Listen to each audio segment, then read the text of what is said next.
And then engage. I'm pretty sure engage is still busted. Yeah, it's still trying to do like a ground target situation, which is, I'm not sure why. But yeah. Back, aim to kill. These things die too fast. Let me find something higher level. Bard speed. Slow bard speed. Obviously this is a very slow moving bard, but it is what it is.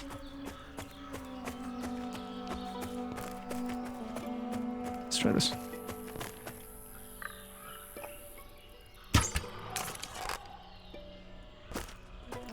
Both?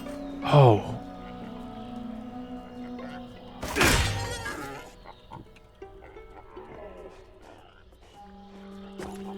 Wow.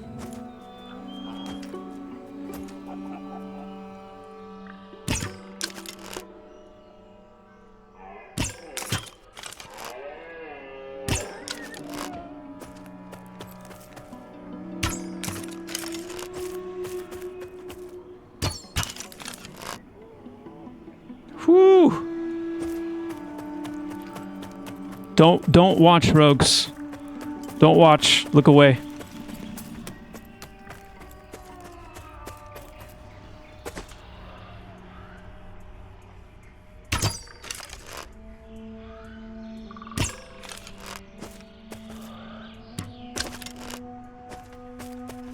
Okay. That's rough. But I am watching. And I am seeing.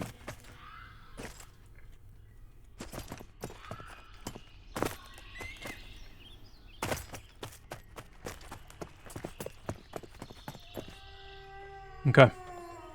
So, that's a little bit of a picture of some of the things that we need to work on with the Ranger, but also some of the progress that we've made. Like I said, obviously holding a few things back so that you guys will be excited to experience it when you get a chance to play it soon. I want to take a look at some summoner stuff here too real quick.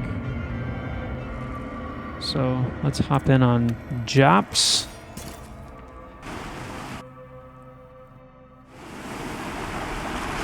Oh yeah, hey, we logged off here last time. Wow. Woo!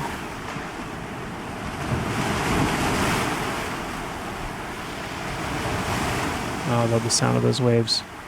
I'm gonna tell you guys something.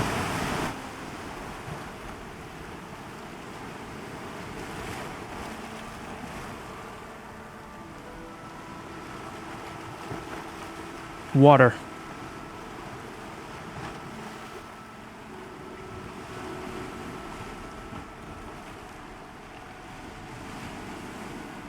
Do I need to say anything else? How excited are you guys just about water in Pantheon? And like interacting with it more?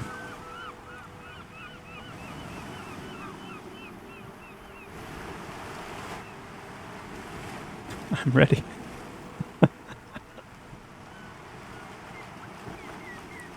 So I have a question, because water means so much to me, like in these games, and as I've thought about Pantheon, and I'm sure many of you've heard me, talk about it before, and I mean even Brad would talk about it quite a bit. I know in Vanguard, water and like ship travel and just the presence of water in general was a big thing for him, and that's something that we both shared,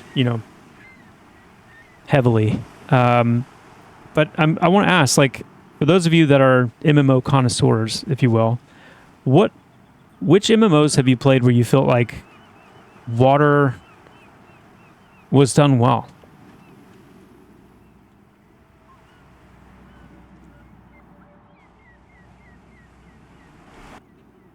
And while you think about that, I'm gonna gear it myself or get myself out here.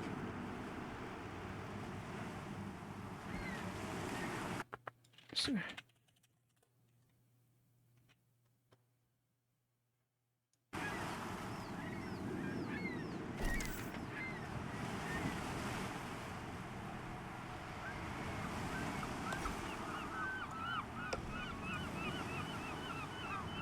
BDO, Guild Wars 2. Interesting. Vanguard, Arcage, UO. Okay. Mark, none.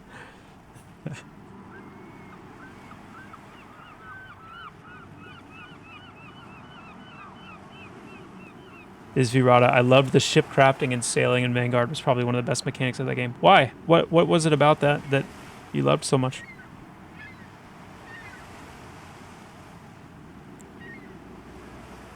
Red blue thing. You loved wallowing in the swampy shallows in Inithul Swamp. Didn't we all? Those were good times. We're going to give old so-and-so a spin. Old so-and-so.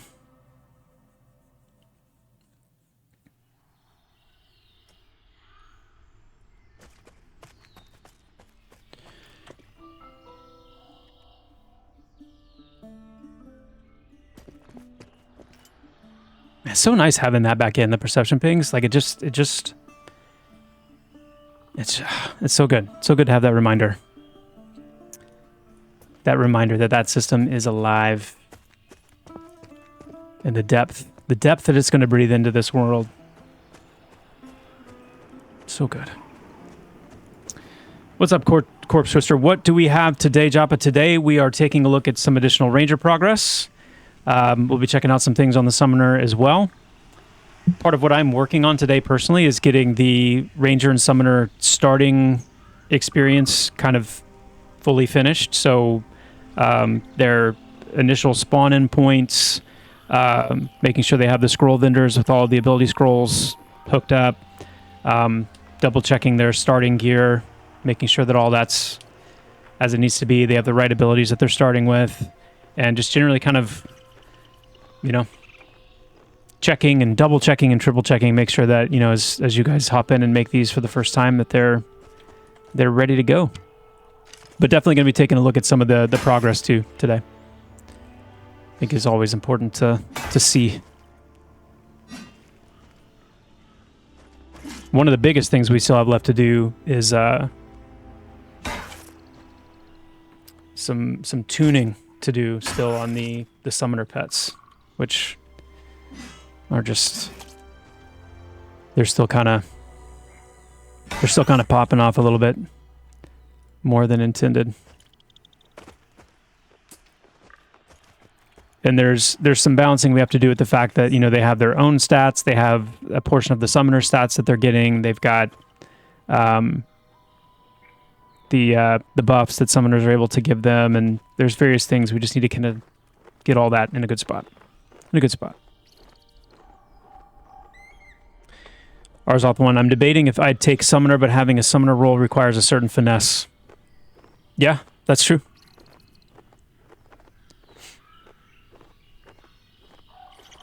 That is true.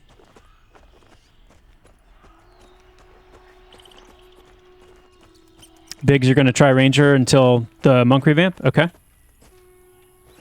Fair enough. There's a lot of work that's been going into Feign Death leading up to next season, so I do hope that you can give some feedback on that. Be good.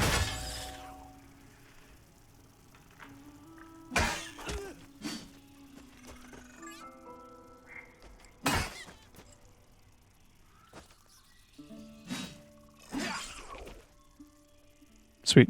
Good. Lewin says, will attributes affect the Summoner pet the way they do the Summoner? I.e. will Wisdom provide them with spell power? Yes. Yeah, they'll function the same way for the pet. Yeah. Enoch87, 4 years waiting for the Summoner. My goodness. I know you and several others have been waiting a really, really long time. That's one of the things I'm most excited about, honestly, are those of you that have waited that long for one of these two specific classes to get in and experience them. It is going to be a beautiful thing. I am going to be in there on Saturday just like watching and listening. I can't wait. It means a lot to us. Like, I don't know how apparent that is. Yeah, Coldfire, you're one of the ones that I had in mind when I said that.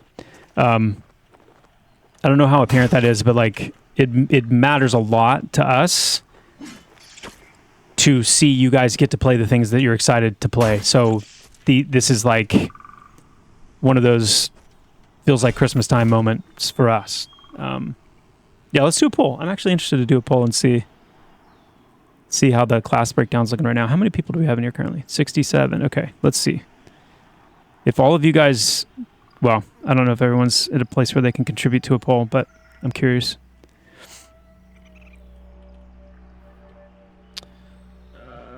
Actually, let me do it on this one. This monitor's a little bit more forgiving.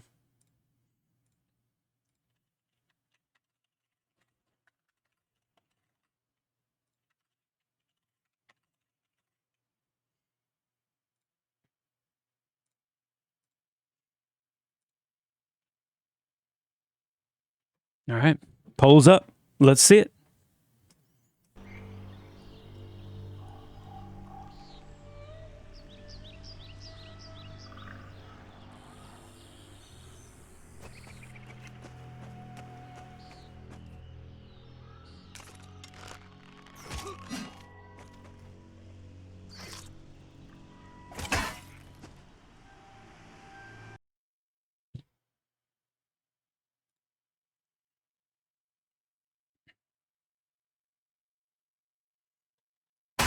Lewin, the most unenjoyable summoner. No, not Lewin.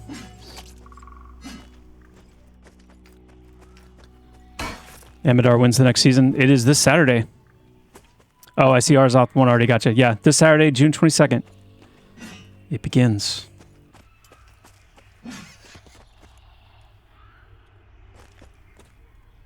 Ranger and Summoner, we've got 65% going Summoner, 35% Ranger. Interesting.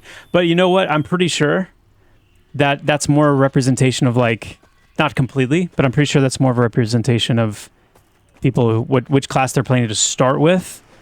But I'm almost certain that everyone will give each of them a little bit of a spin. How can you not, you know?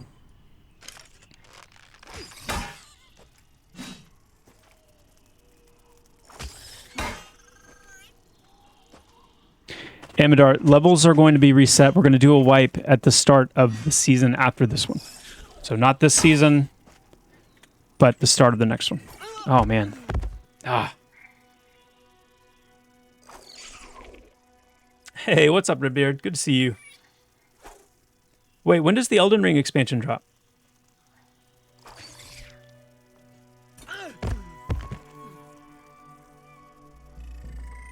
This week. Oh, snap. On the 20th. Yeah. That's exciting.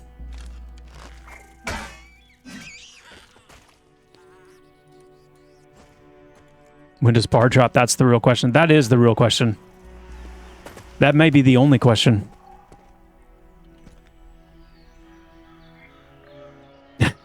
Well said, Redbeard. It drops this week. Or for some who will be spending this week beating Moog, it'll be next week. Or the next week, depending on when you actually achieve that.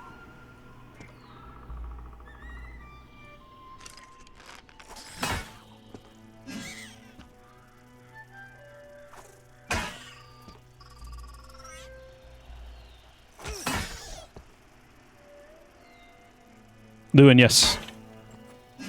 Yes, they do. In fact, their own innate stats are part of the issue right now of why they're so freaking strong right out of the gate. We're going to take a look at summoner pets here in a few minutes.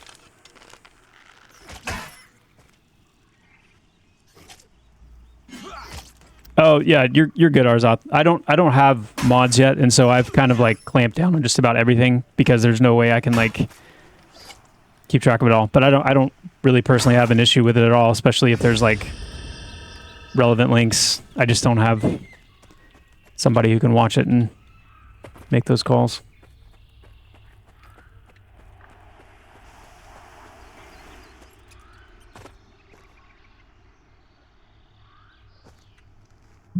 Enoch, no, they're not going to be in time for next season. The new models, no. Nope.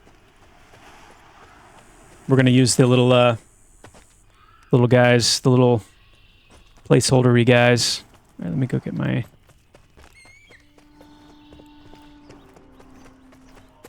And the reason they're not going to be in is because once they're finished being modeled, they have to be rigged, they have to be skinned, they have to be animated. So, but that process of rigging and skinning and animating those will begin. It's just that's not going to be finished in time for the season start. So that's why we got the placeholders in and have them ready to go. Flagonborn, yes. In fact, that's a really important point. So the question is, the ogre model seems substantially higher fidelity than the human. Is that the level we can expect going forward? Yes. Both in the fidelity of the armor, but also in the quality of the model itself, the race model itself, which is why when we've talked about like the humans, going back and kind of doing an update on the humans, that's part of it. Increasing that fidelity, making them a little thicker, as they say. Right now the humans are pretty skinny. Nothing wrong with being skinny. Hey, I wish I was a little skinnier personally, but we wanted a little bit more of a weightiness to them. Yeah, the great thickening. The great thickening indeed. Okay, what am I doing? I'm selling. I'm selling all of the things that I have looted. Yeah. Hey, Albatross, good to see you.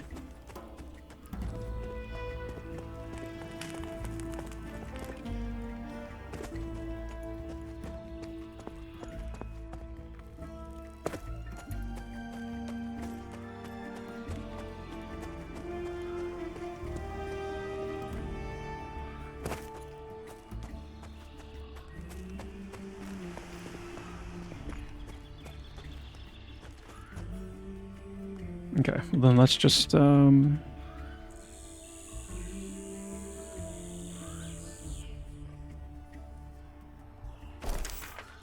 pretend I just went and bought that like I had intended to.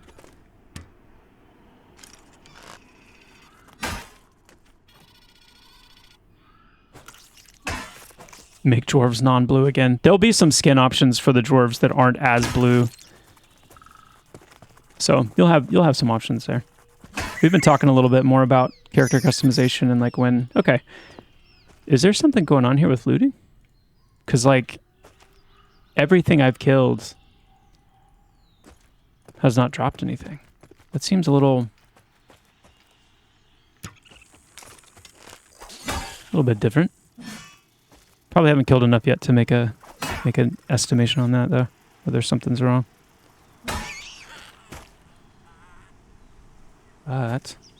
Well, wait a second. If I loot something and it doesn't have anything on there, it should give me a message that says you didn't find anything. So, bug? Nani?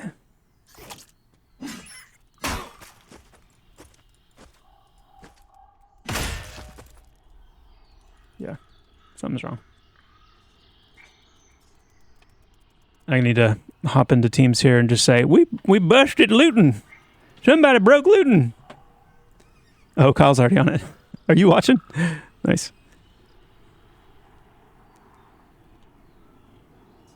That's how I actually talk, by the way.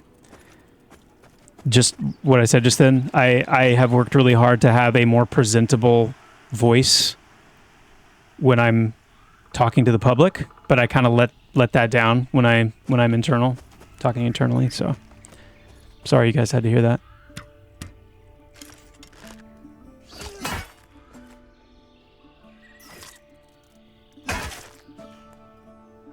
Always blame Vandrat? No, that may work for the community, but internally it's Bronson.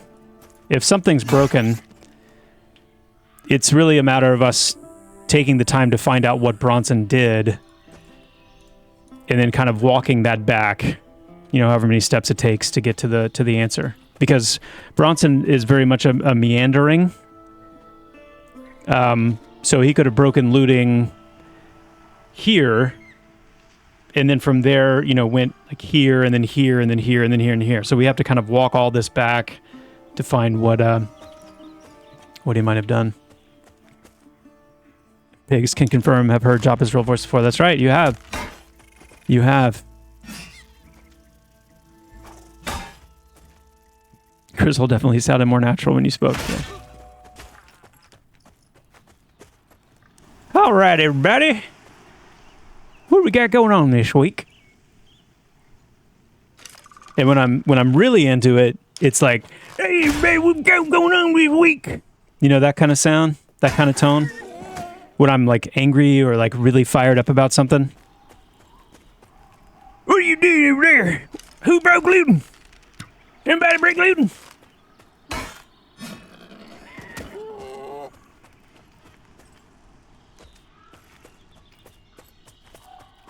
That is just how it is. You know, not gonna apologize for it. It is what it is.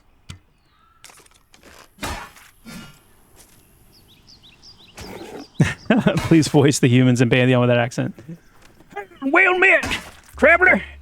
Where y'all headed? You best keep to them roads.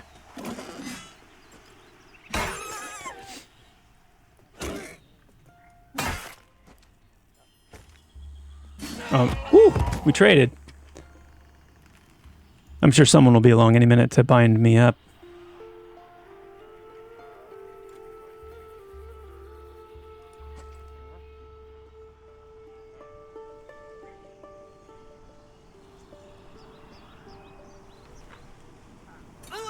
For the scavenger voice, yeah.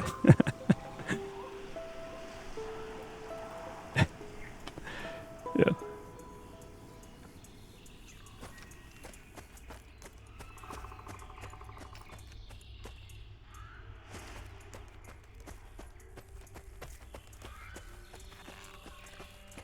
I can talk that way. I spent a lot of time in my life in the South, so I've yeah.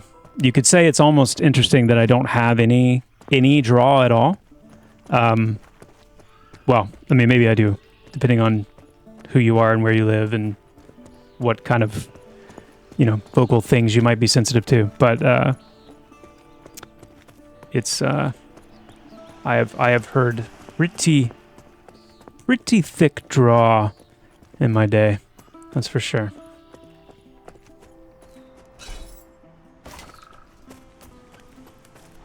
Okay, so let's kind of take a systematic look here. So we've got, with Ranger, we've got Swift Shot coming in at level 2.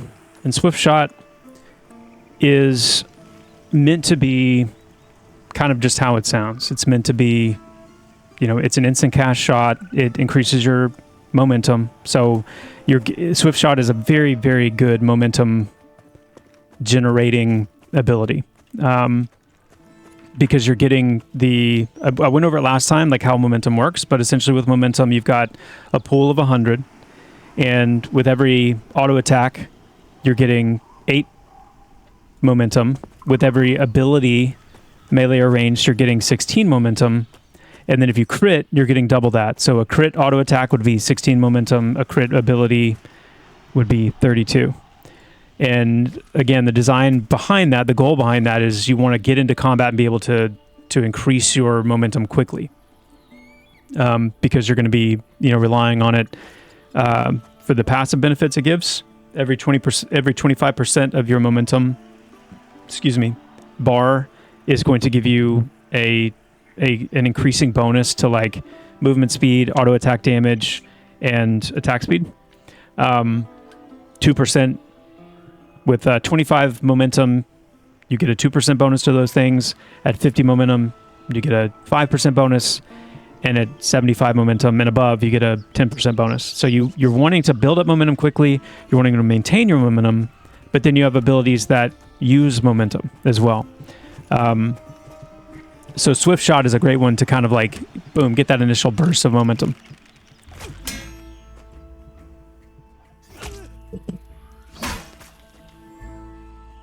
Hold on one second. I've got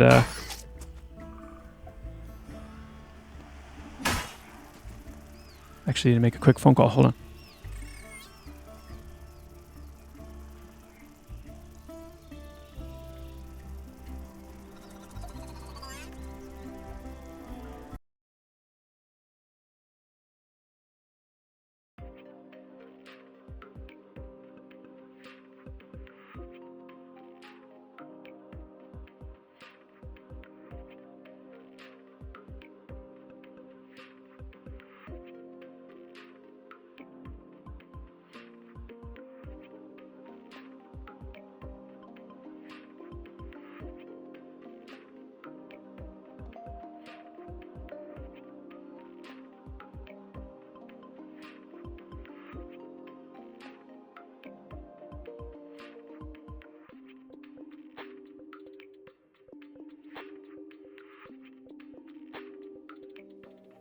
Okay.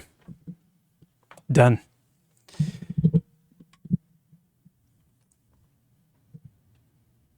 Any plans for voiced NPCs or any narrative for a launch video, etc.? Well, narratives for like videos and things like that, cinematic trailers, launch videos, that's a maybe. That's a maybe. But voice acting beyond like it's one thing if you do very small, subtle things, like just small vocalizations, like huh and or things like that. That can be a lot easier to do because you can kind of apply that in broad strokes. So if we wanted to have like a base set of different vocalizations that like humans would do, for example, then that would work. And then we could have, you know, different for like a male and a female kind of tone or register, if you will. We could have different races represented fairly easily. You know, with just some even just some like variations on those, digital variations on those. I mean, we could do things like that, but it definitely falls in the category of, you know, bang for buck. I'm not sure. I'm not sure it's there. I'm not sure the bang for buck is justified. But even so, it would be something that would come later down the line, regardless.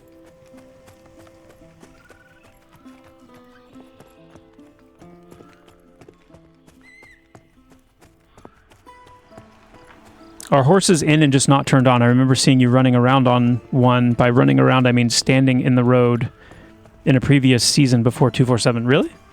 Like on a horse? Because I've never ridden a horse in Pantheon or like moved around on one. We have horses, but they're not like they're not set up as like mounts yet.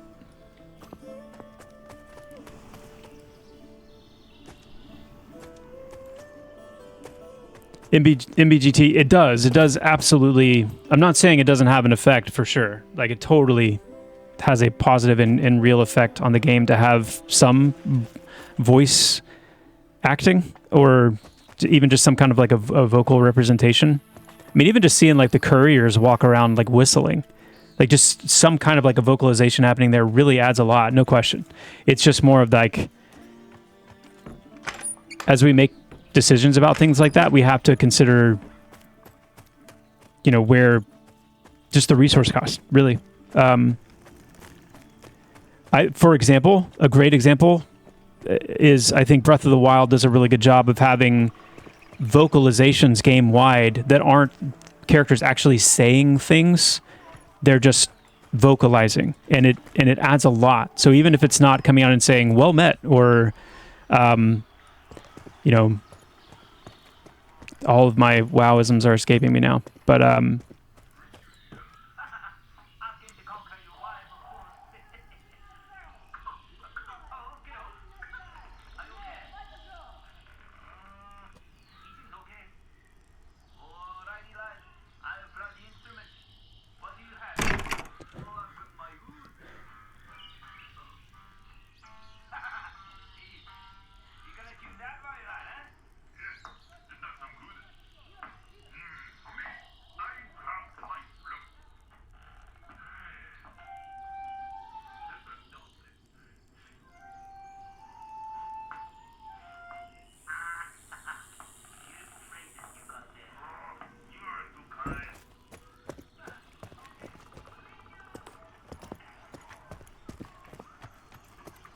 little touches like that are so good.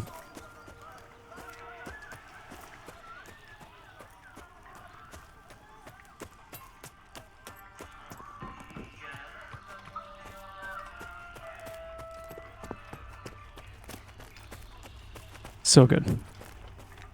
There's a bard class hidden behind that door, yeah.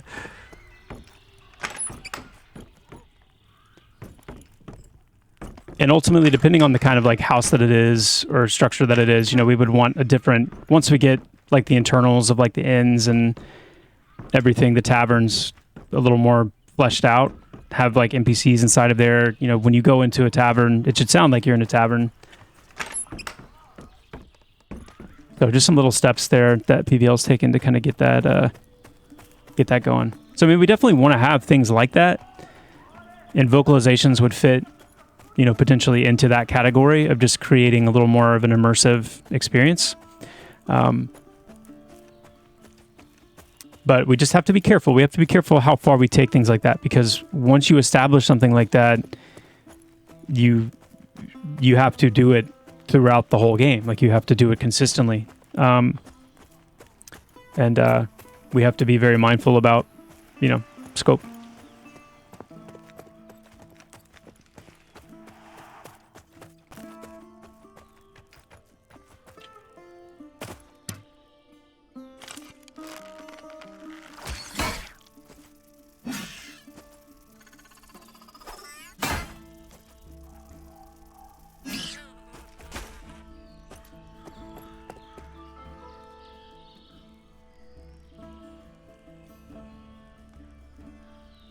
Albatross. Yeah, we totally have plans for that. Yeah. To have, like, younger NPCs, children, you know, in the towns and villages, things like that, you know, playing with puppies, or things like butterflies, or, you know, birds kind of flitting around in the trees that you can't, they're just part of the environment. Yeah, 100%.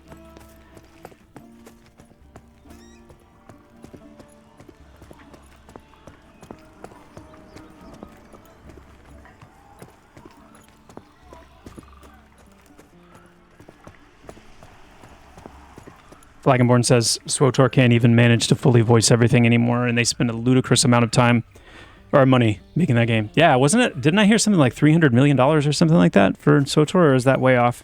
I think about something different. But I mean, voice acting is incredibly expensive. And then the other issue you can run into with voice acting is, which I think the Dragon's Dogma game director talked about this recently, where you end up in a situation where down the line you need to change dialogue, or you need to, like, you need them to say something different, and then you run into that issue of continuity of, you know, can we get the same person back to re-record this, or add these new lines if we want to take it in a different direction.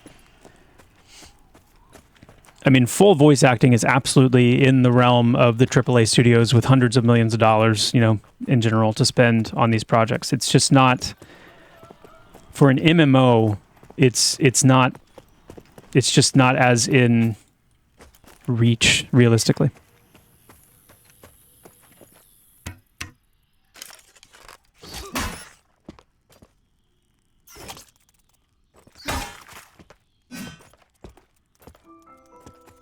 Though I would, again, never argue with the fact that it adds a lot.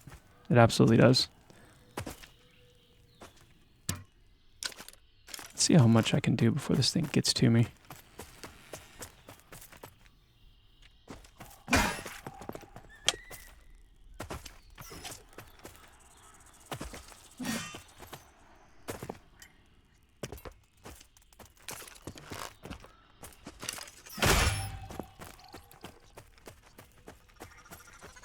I'm exhausted. Oops.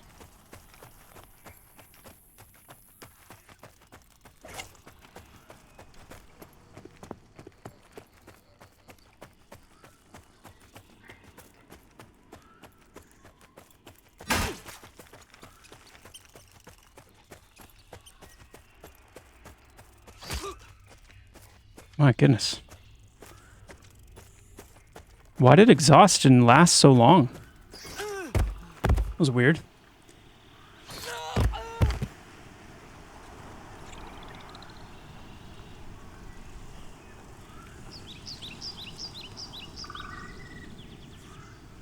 Oh, sweet. Thanks, Kyle. Nice. Okay. Build coming up with loot fix, and then a few other rangery things.